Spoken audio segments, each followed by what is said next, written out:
que sans effusion de sang, il n'y a pas de pardon de péché. C'est-à-dire, comme je le dis toujours, je sais que mercredi, jeudi, vendredi, tu sais qu'à nous allons réclamer le sang de Jésus parce que nous allons sauver encore dans la prière avant de passer à autre chose. Nous allons monter dans la prière. Bien-aimé, tu vas prendre la parole de Dieu dans le livre d'Hébreux chapitre 12. Hébreux chapitre 12, verset 24b.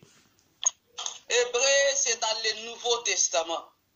Quand Abel a crié vengeance, souvenez-vous dans l'Ancien Testament, Dieu a dit à Caïn, le sang d'Abel crie jusqu'à moi. Mais ici, la Bible nous dit que le sang de Jésus-Christ, qui est le sang d'aspersion, parle mieux que le sang d'Abel. Bien-aimé, tu vas prier que le sang de Jésus-Christ fasse se taire toute autre voix qui s'élève dans le monde des ténèbres sur ta vie. Parce que le sang de Jésus parle mieux que toutes les autres voix, que toutes les autres sons, que la voix du sang de Jésus fasse se taire tout esprit de réclamation, tout esprit de la maladie, tout esprit de mort subite, mort précoce, toute forme de complication qui voudra se lever dans le monde des ténèbres contre ta vie à ce soir, que le sang, la voix du sang de Jésus fasse se taire toutes ces voix-là. Prie dans le nom de Jésus. Alléluia. Merci Seigneur. Amen, amen. Amen. Amen, amen. Amen. Amen. Nous montons dans la prière, bien aimé. Hier, nous sommes partis plus. Nous avons élevé le nom de l'Éternel. À ce soir, nous allons prier par rapport à l'autorité que Christ nous a donnée. Tu prends la parole de Dieu dans l'évangile de Luc. Luc chapitre 10, verset 19. Et nous montons dans la prière. Ne laisse pas l'espace à l'ennemi. Ne laisse pas l'espace à la fatigue. Ne laisse pas l'espace au découragement. Ne laisse pas les Luc chapitre 10.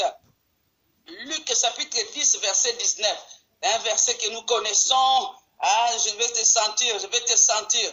Fais-le bien pour ta vie. Fais-le bien pour ta vie. Luc chapitre 10, verset 19. Je lis la parole au nom de Jésus. Amen. Sur les scorpions, les serpents et sur toutes les puissances de l'ennemi. Et rien ne pourra vous nuire. Bien aimé, ici la Bible nous dit que Jésus nous a donné le pouvoir de marcher sur les serpents. Bien aimé, les serpents morts les serpents morts par la tête, les scorpions morts par la queue. C'est-à-dire, Jésus nous a donné, Jésus nous a donné le pouvoir du début jusqu'à la fin. Même si c'est par la tête, Jésus nous a donné le pouvoir. Si c'est par la queue, Jésus nous a donné le pouvoir. Là où tu es, tu vas t'élever et tu vas marcher sur toutes ces puissances. Bien aimé, c'est le début de l'année. Toutes les puissances qui voudra s'élever à ce début de l'année, des pouvoirs t'a été donné dans le nom puissant de Jésus. Toutes les puissances du serpent qui mord par la tête, qui commence par le commencement, tu vas marcher dans le nom puissant de Jésus. Toutes les puissances du scorpion, et rien ne pourra te nuire dans le nom puissant de Jésus. Alléluia. Amen.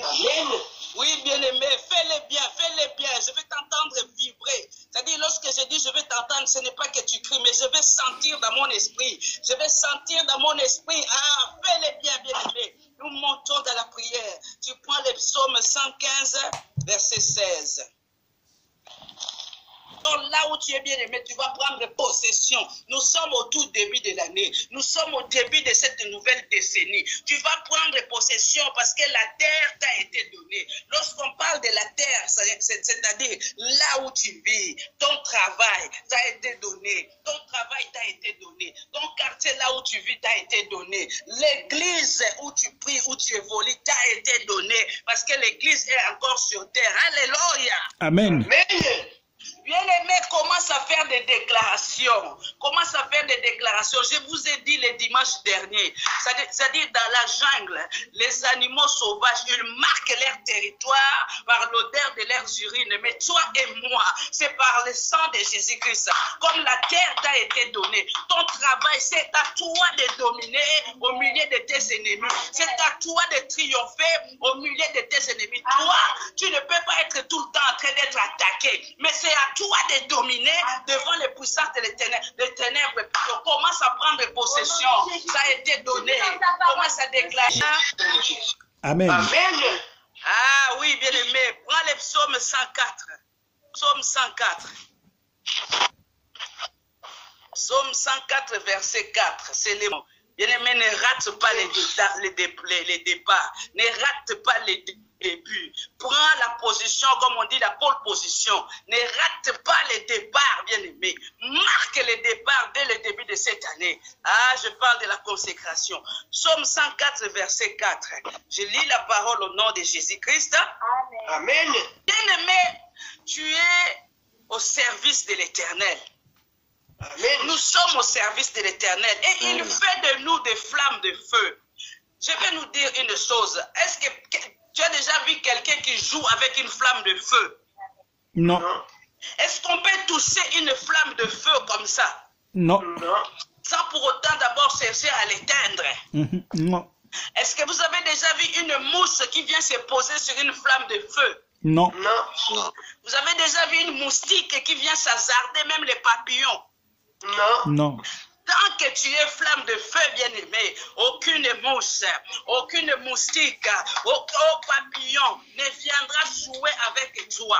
Quelqu'un a dit, tu ne peux pas empêcher un oiseau de voler au-dessus de ta tête, mais néanmoins tu peux l'empêcher de faire un nid sur ta tête. C'est ça, c'est une flamme de feu. Oh, la mouche peut venir et tourner, mais il ne peut pas se poser sur toi.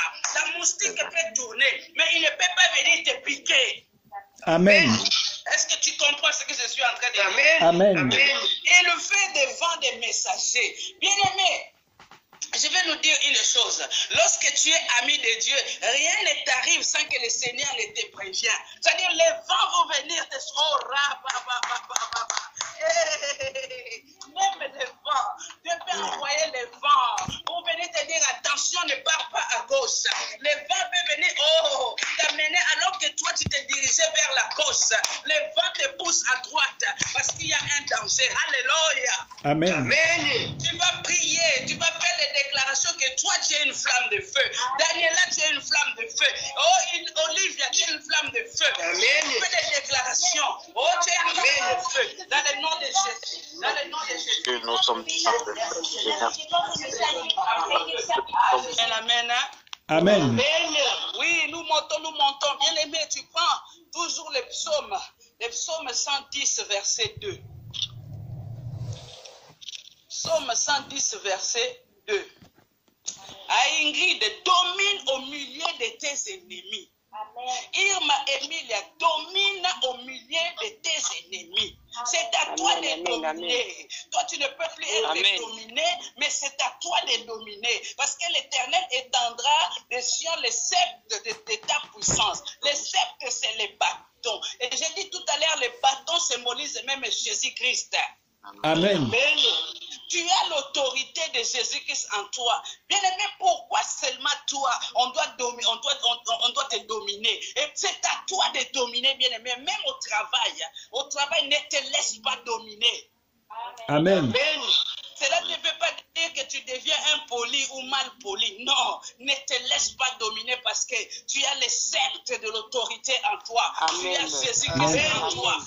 C'est-à-dire, tu restes courtois, tu es courtois, mais ne te laisse pas dominer. C'est à toi. La Bible dit, domine au milieu de tes ennemis. Amen. Au milieu des sorciers, domine. C'est à toi d'intimider les sorciers. C'est-à-dire, lorsque tu arrives à un endroit où il y a des sorciers, ils commencent à trembler. Amen. Amen. Ils commencent à avoir peur. Ils savent qu'ici, nous sommes démasqués. Ici, nous ne pouvons pas bouger. C'est ça, dominer au milieu des ennemis. C'est-à-dire, même pour l'Église, les sorciers ne peuvent pas venir dominer au milieu de nous.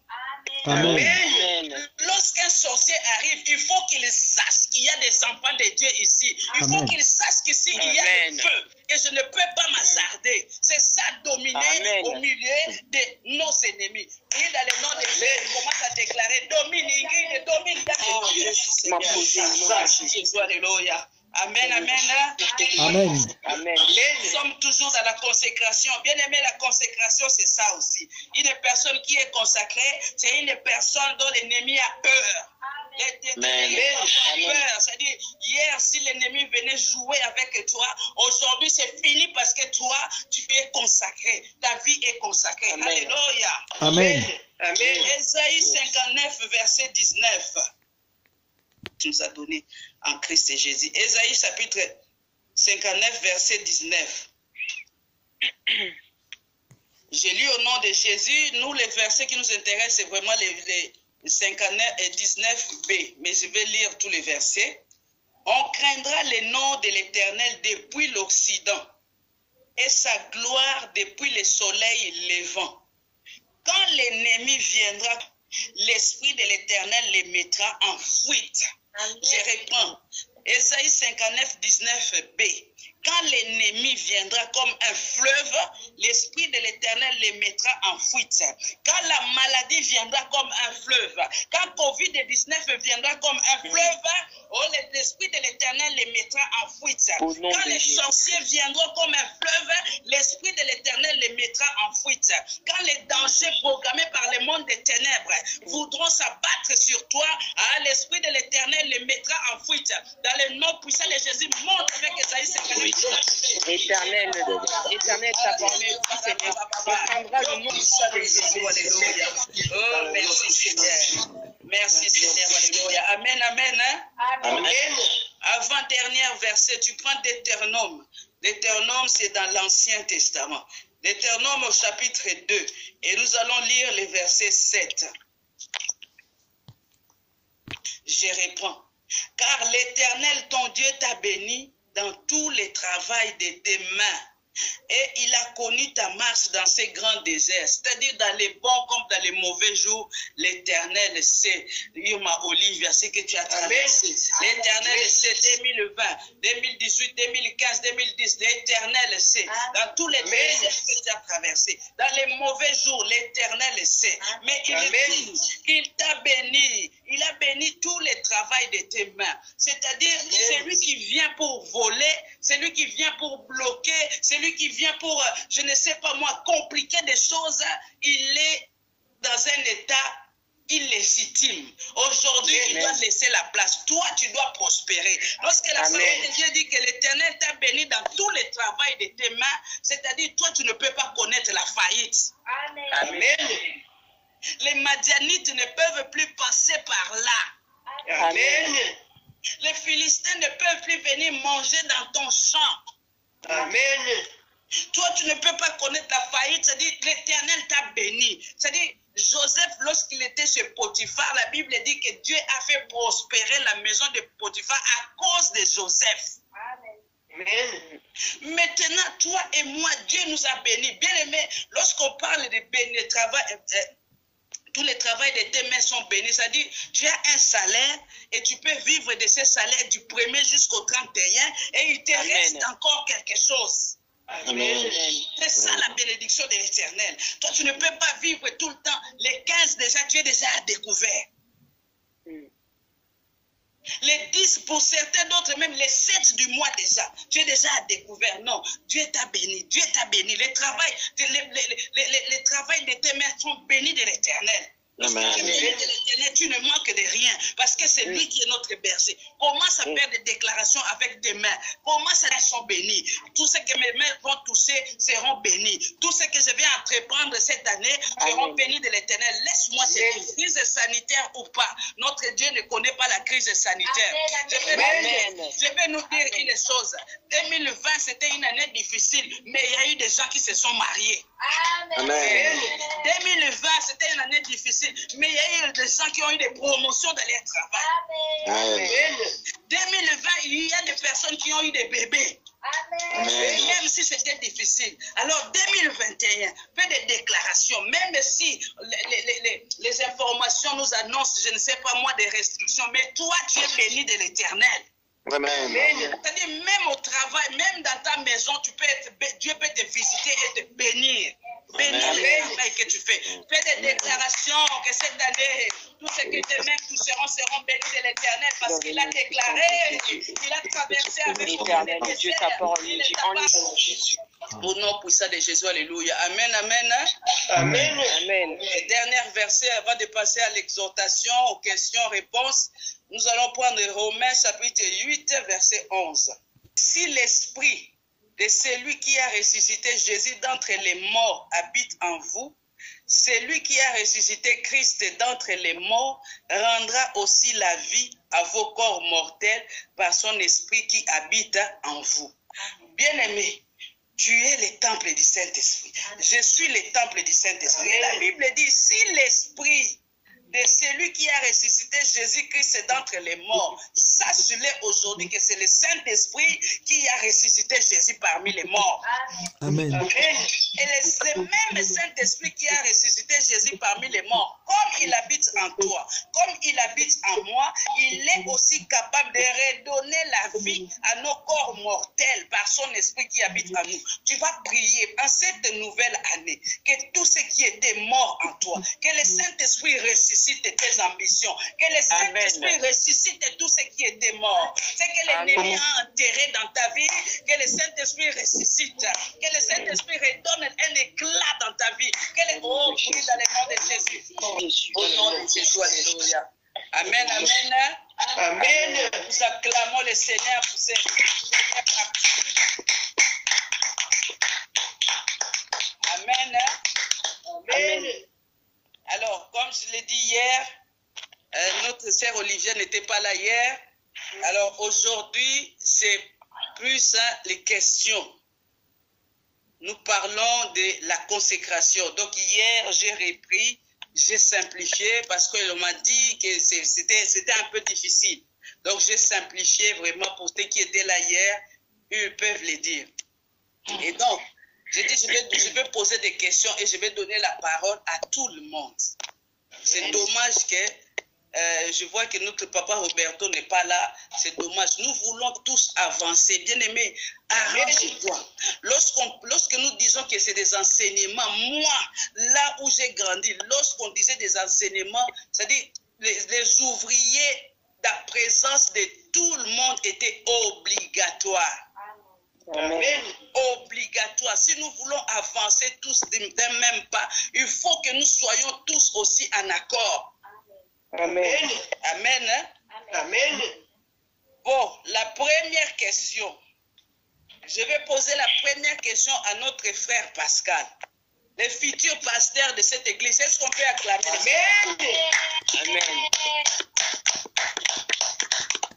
Ah oui, c'est le futur pasteur de l'église. Hein? Amen. Ah, frère Pascal, tu rigoles. Hein? Les jours que ça va se faire, tu vas dire, ah, on m'a dit ça. Amen. Pasteur. Amen. Amen. Amen. Alors, la première question, pourquoi nous consacrer? Et pour qui? Pourquoi nous devons nous consacrer? Et nous nous consacrons pour qui? Et tu me donnes en même temps avec la référence qui va avec. Tu nous donnes avec la référence qui va avec. On va essayer, maman Vicky, on va essayer. Amen, amen, on est ensemble, amen. C'est comme ça qu'on apprend. Déjà, la définition de la consécration, ça consiste tout simplement à nous rendre sacrés. C'est-à-dire faire passer d'un domaine profane à un domaine sacré. C'est-à-dire que ceux qui sont dans le monde profane, qui ne sont pas dans Dieu, ne sont pas consacrés. Quand on est consacré, c'est qu'on se rapproche de Dieu, on passe du profane au sacré. Je ne sais pas si je me fais comprendre là. Oui, oui. On inclut Dieu dans sa vie, donc on va se consacrer pleinement, on s'abandonne, voilà, on s'oublie, on oublie le moi et on est, on va dire, dans une vie de croyant, de chrétienté. C'est-à-dire qu'on se consacre pleinement à Dieu. Et il y a plusieurs versets qui viennent justement illustrer mon propos. Que tu as à juste titre cité maman Vicky hier, de les retrouver.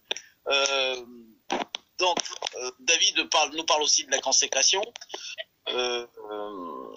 C'est une offrande aussi dont parle David, hein, se consacrer à Dieu. Et j'ai le Romains 12 verset 1. Et ce passage nous dit: je vous exhorte donc, frères, par les compassions de Dieu, à offrir vos corps comme un sacrifice vivant, saint, agréable à Dieu, qui sera de votre part un culte raisonnable. Amen. Amen. Amen. Voilà, c'est un petit peu ma façon à moi de voir ce que c'est la consécration. Amen. Amen. Amen. On acclame notre futur pasteur.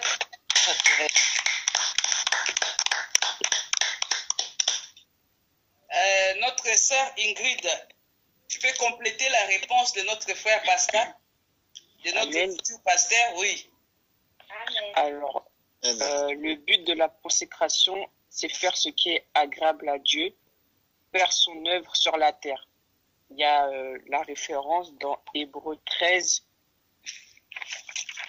Hébreux 13. Je cherche. Hébreux 13, versets 20 à 21.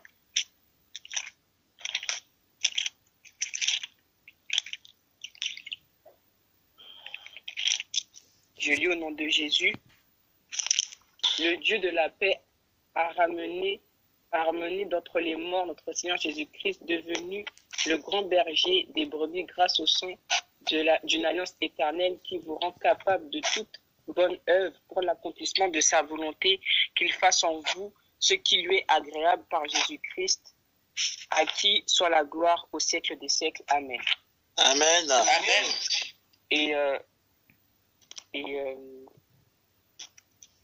Et aussi, la question, c'est le sens de la consécration, c'est ça? En fait, non. En fait, tu as bien répondu, mais c'était pas ça la question. La question, notre futur pasteur, la question que je posais à notre futur pasteur était pourquoi nous consacrer et pour qui? Donc, j'ai pas répondu moi non plus. Donc, Pascal, notre futur pasteur a bien répondu. Tu as répondu, mais tu n'as pas donné la référence biblique que nous avons vue. D'accord. On prend pas de notes, on est bien la preuve. Moi, personnellement, vous voyez, je prends pas de notes. Hier, je vous ai dit, hier, j'ai prévenu, ce n'est pas par surprise. Ce n'est pas un terreau surprise. Amen. Donc, en fait, c'est simple. Pourquoi nous nous consacrons? La réponse se trouve dans 1 Jean 4, verset 10, et toujours 1 Jean 4, verset 19 à 21. C'est la deuxième question. Alors, la deuxième question, notre future prophétesse Daniela. Amen. Amen. Amen. C'est les dons qui se libèrent. C'est les dons qui se libèrent. Prends ça pour toi. Amen, je reçois. Amen. C'est quoi la consécration? La consécration, c'est servir Dieu, dans le sens où je ne travaille pas pour lui, mais je deviens son serviteur. Donc, servir et travailler, c'est deux choses différentes. Vraiment s'assujettir, c'est vraiment, il y a cette connotation de dévotion, être dévoué à Dieu et faire abnégation de soi-même. Abstraction complètement, vivre pour lui et que sa volonté se fasse et non pas la mienne, comme on a vu avec Jésus dans le passage de Luc 22, 42, où voilà l'heure de la croix de Jésus approchait, Jésus priait, il disait, mais Seigneur, que ta volonté soit faite. Si tu peux éloigner de moi, mais que ce soit ta volonté, que ce ne soit pas la mienne.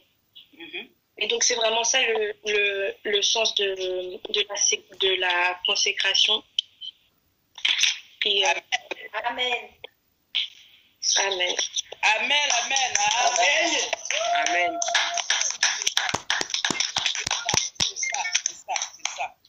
C'est ça. Alors, la troisième question. Que veut dire que le Seigneur a les droits sur nous? Ça veut dire quoi? Que le Seigneur a les droits sur nous. Et ça, notre futur, parce que nous avons des prophètes et des prophétesses au milieu de nous. Notre future prophétesse Merveille va répondre à cette question. Amen. Il y a un verset biblique à l'appui.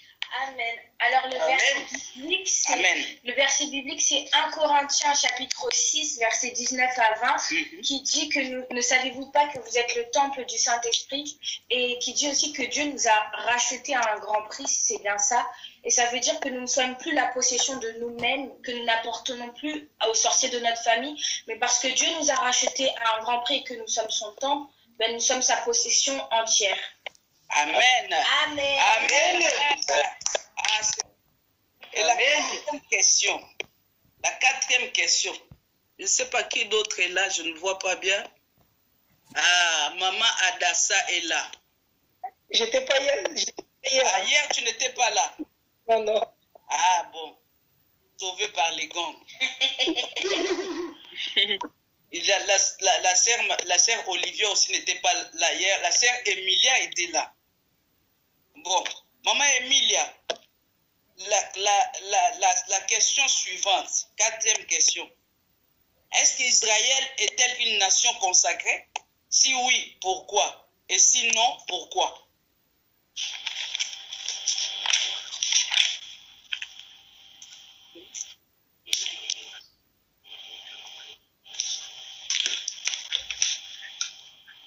Elle est là, Irma Olivia? Oui. Irma et Emilia. Est-ce qu'Israël est une nation consacrée? Si oui, pourquoi? Et si non, pourquoi? Alors, je vais répondre dans le sens oui.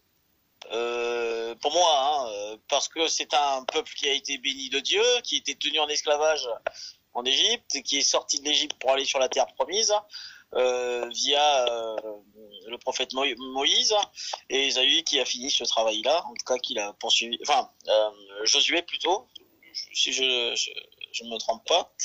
Et donc pour moi c'est un peuple qui est justement qui a été béni par notre Seigneur. Et pendant pas mal d'années, ce peuple a souffert parce qu'il a été persécuté. Il a souffert parce qu'il a été tenu en esclavage. Et le bon Dieu a écouté ces prières-là. Il a entendu les prières de ses enfants et a décidé de sortir de ce peuple qui est en captivité. Amen. Amen. Bon, est-ce que vous êtes d'accord avec la réponse de notre frère? J'ai pas bien assimilé mes cours alors. Et pourtant, hier, j'ai tout repris dès le début. Et dimanche encore, je parlais de ça. Je viens marteler, hein. Bon, alors, j'ai eu une excuse. Hier, j'avais les enfants avec moi, j'écoutais à moitié. Bon, le dimanche, j'étais là complètement, donc. Alors. Je suis un mauvais élève. Qui peut compléter, qui peut donner? Bon, notre prophétesse Merveille, future prophétesse va. Amen. Voilà. Alors, c'était pas tout le peuple d'Israël qui était consacré, c'était spécialement la tribu des Lévites. Des Lévites. Et oui, et spécialement, du coup... Ah, ça te revient maintenant? Oui, ça y est, ça me revient, ça y est. Ça y est. Et c'est que quand Jésus-Christ est venu, justement, qu'il y avait plus côté que les Lévites, mais c'était tout le monde. Ah, je ne dis pas de bêtises. C'est ça, et on voit ça dans Exode 28, versets 1 à 2, mais c'était spécialement la famille de Aaron. De Aaron. C'est ça. Amen, amen. Maintenant, ça me revient. Amen, amen. Merci, ma soeur Merveille. Amen. Non, voilà. maintenant, ça me revient, c'est vrai, c'est plus clair. Amen. Amen. Oui, amen. Oui. Je prends des notes avec des versets bibliques à l'appui. La 5e question.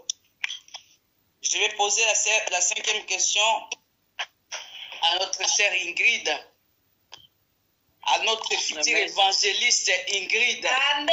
Amen. Notre future évangéliste Ingrid. Alors, pourquoi Christ représente l'Holocauste?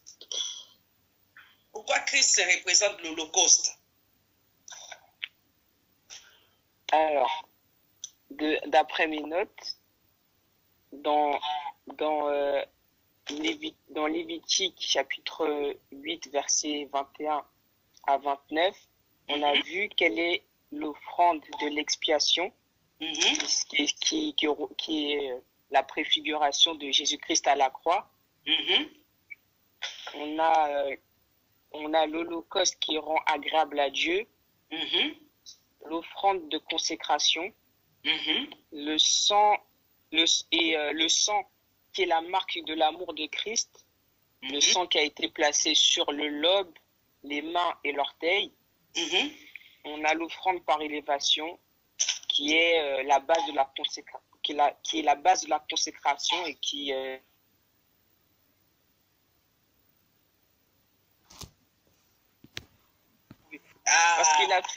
parce que Christ a fait la volonté de Dieu.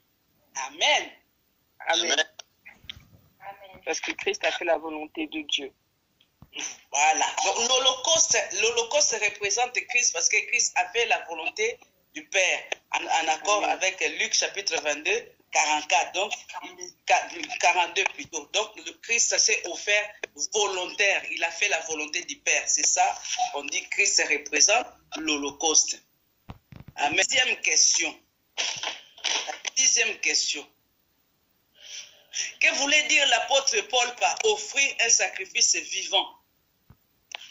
Amen. Je pense que c'est pour faire un parallèle avec l'Ancien Testament et le Nouveau Testament. Donc, avant, du coup, pour être présentable devant Dieu, donc on devait faire des sacrifices, donc du coup, qui impliquent la mort. Le salaire du péché, c'est la mort. Vu que nous avons la vie en Jésus-Christ et que nous sommes morts et ressuscités avec lui, nous sommes appelés à faire le sacrifice de mort, mais à être sacrifiés dans notre vie, c'est-à-dire offrir notre vie à Dieu. Et c'est ça le sacrifice qui est saint, bon et agréable aux yeux de Dieu. Amen. Amen. Amen. Amen. Amen. Nous avons tous compris la réponse. Amen. Amen. Et elle peut répéter aussi, ça nous fera du bien. Ah. On n'est plus appelé à mourir parce que voilà, Jésus il a vaincu la mort en fait, et c'est pas par la mort que nous sommes restés, puisque Jésus est mort et ressuscité, et nous aussi étant chrétiens on est mort et pour Christ est ressuscité ressuscité avec lui par l'œuvre de la croix, et nous offrons notre vie en sacrifice pour lui. Et c'est plus un sacrifice de mort, mais un sacrifice de vie. Donc, c'est-à-dire la vie que l'on a, on la donne complètement à Dieu. Et on vit pour Dieu. Amen. Amen. Oui. Ça va, maman Adassa? Oui, ça va. Ah, je crois qu'on a enregistré l'émission d'hier, c'est sur Skype, là, je crois. Donc là, vous pouvez les réécouter pour comprendre ce qu'on est en train de dire. On a vu la semaine dernière, le dimanche, je l'ai vu hier encore, on l'a vu. La 7e question, maintenant. C'est quoi le but de la consécration? Merveille à la parole. C'est quoi le but de la consécration? Alors, le but de la consécration, c'est de servir Dieu. Et on a vu ça hier avec Hébreux 13, verset 21, qui dit que Dieu puisse nous rendre capables de faire des bonnes œuvres pour sa volonté au travers de Jésus-Christ. Donc tout simplement, c'est de servir, et comme la sœur Daniela elle a dit, au travers de notre vie, servir Dieu, pour faire des bonnes œuvres. Amen. Amen. Amen. Et si je peux compléter, c'est qui, en accord avec ce que Merveille elle a dit, c'est de mettre nos membres au service de la justice et de la sainteté, de progresser dans la sainteté, puisque la consécration, c'est un mouvement, c'est un progrès, c'est avancer dans la sainteté et mettre nos membres, c'est-à-dire nos bras, nos mains, les oreilles, comme mentionné dans Lévitique, au service de Dieu, pour la justice et la sainteté. Amen. Amen. Amen. Amen. Amen. Amen.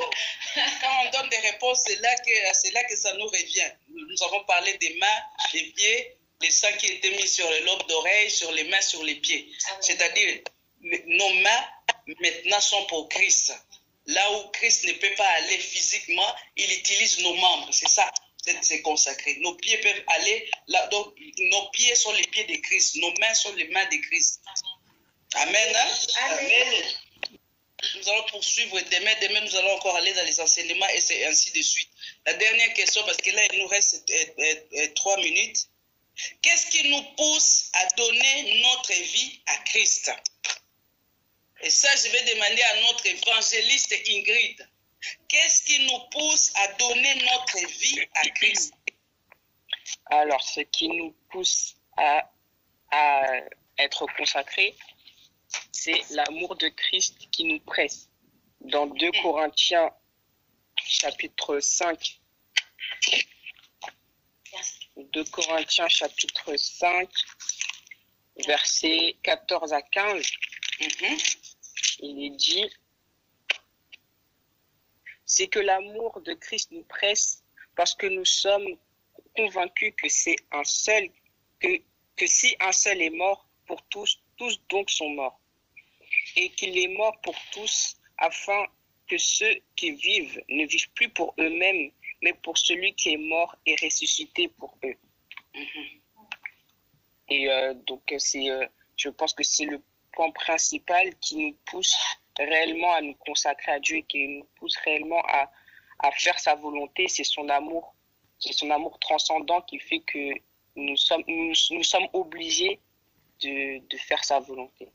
Amen. Amen. Amen.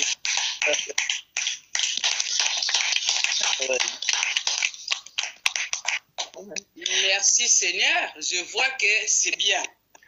Amen. C'est bien. C'est comme ça que nous allons avancer. C'est comme ça que nous allons grandir dans le Seigneur. Parce que l'église primitive, ils demeuraient ensemble, ils persévéraient dans la prière, dans les jeûnes, dans la communion des pains, ainsi que dans les enseignements. Les enseignements, c'est très capital pour la vie de l'église. Amen.